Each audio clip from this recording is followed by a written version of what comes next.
Hello and welcome to a demonstration on the property maintenance app sheet that is available on the GitHub as a public repo. This is the repo property maintenance app sheet. In today's demonstration, we're going to show the coordination between head office and field staff using the property maintenance app sheet application. A new job will be created at head office for the installation of a new AC unit after it was damaged by an electrical fire. An associated purchase order will be uploaded to the job record for internal tracking. A field technician will then use the mobile version of the app to log a work entry in the job diary, providing real-time task updates from the field.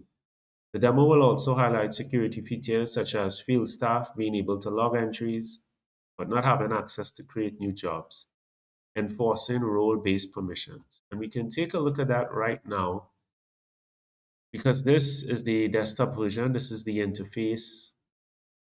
If you're interacting with the app via a computer, and as you can see, there's an add button, delete icons to edit. So this will be head office, headquarters. This is where they interact or how they view the app. And as you can see, they have the ability to create new jobs, delete and edit. But I'm also casting from my phone, and as you can see in the mobile version, if we go to jobs right now, this is the job sheet, but let's go to jobs. There is no add button, edit or delete. But as you previously saw in the job sheet interface for field technicians, they can add a new entry into the job sheet, delete or edit. So let's create a new job, and this is going to be simulated by head office. So we're going to go back into the desktop view and we're going to hit add. Just going to give this a name.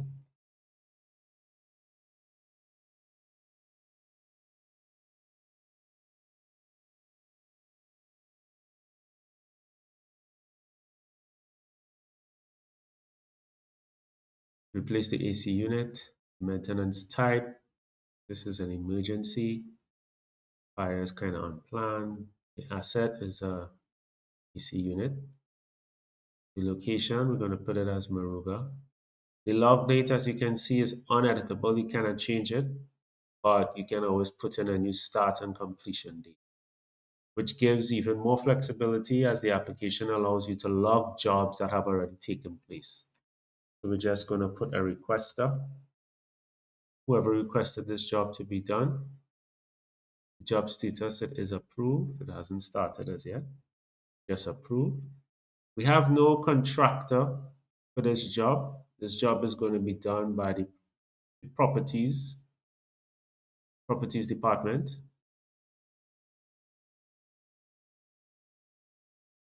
This job should take 1 day. So head office can put whatever comments they want in the job. We're going to log the PO as well.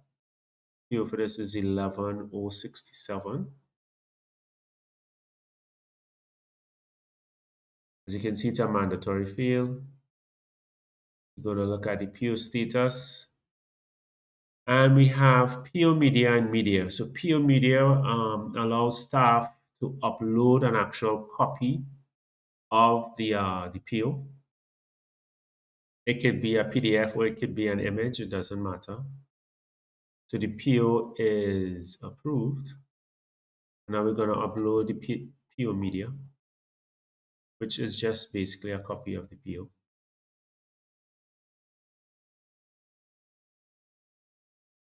In this case, it's an image, but it could be a PDF. And we're also going to upload a picture of the damage that was done. If this was someone's phone, the camera would automatically be engaged. So we have the damage AC, we have the PO uploaded. We're just going to save this. So this job has been added, and we're going to head over to the field technicians. They're unaware, but they're going to swipe down to just sync up with the app. And there is a new installation, a new job to be completed, a new job to do, and it's installation of a new AC unit. We're just going to click on it to get some details. So they can see that they have to replace an AC unit that was destroyed by fire. The location is Maruga, etc., etc. So now they are going to simulate adding a job entry for this by clicking on the job sheet icon. This allows them to create a new entry. We're just going to hit plus. As you can see, the diary ID is uneditable. It's automatically created. We're just going to fill this out. Now, when the job was created by head office stated that it was to be done by the properties department. But this app is extremely flexible, even though the head office, sorry, said that the job was going to be, should be completed by the properties department. Anything can happen in reality, in the real world. And if something came up and the properties department had to outsource this job, this interface will allow them to do just that. But for now, we'll just choose properties department.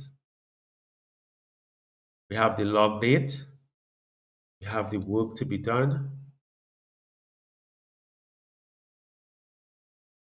Replacing burnt unit. I'm doing this on my phone as we speak, as I speak. I'm going to put some comments. Screws.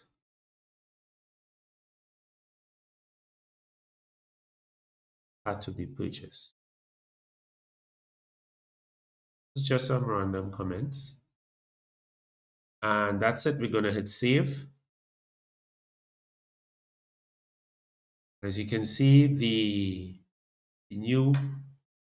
job diary entry is there. The field technician created a new entry in their job sheet. And head office can also take a look at it. If we go to the respective job sheet, there is the new installation being done by the properties department. We have a look at jobs by location. As you can see, we have two. We have one in Maruga. It's sorted by the most current date. We have one in St. Augustine. We can look at the cost. This is location by cost. We could see Maruga is costing us 2,000, St. Augustine costing us 100. So that's it. That's it for the demonstration. We covered some very important topics and highlighted the flexibility of this application. First and foremost, it's secure, which demonstrated how it enforced role-based permissions, sure that a parent job, that's the relationship. Parent job could be created by someone in head office, but the staff in the field who are actually doing the job, the doers of the job, they are unable to create that, but they can create the actual work that they do in the job diary. So that's it for this demonstration. I hope you found it informative, and I'd like to thank you for viewing.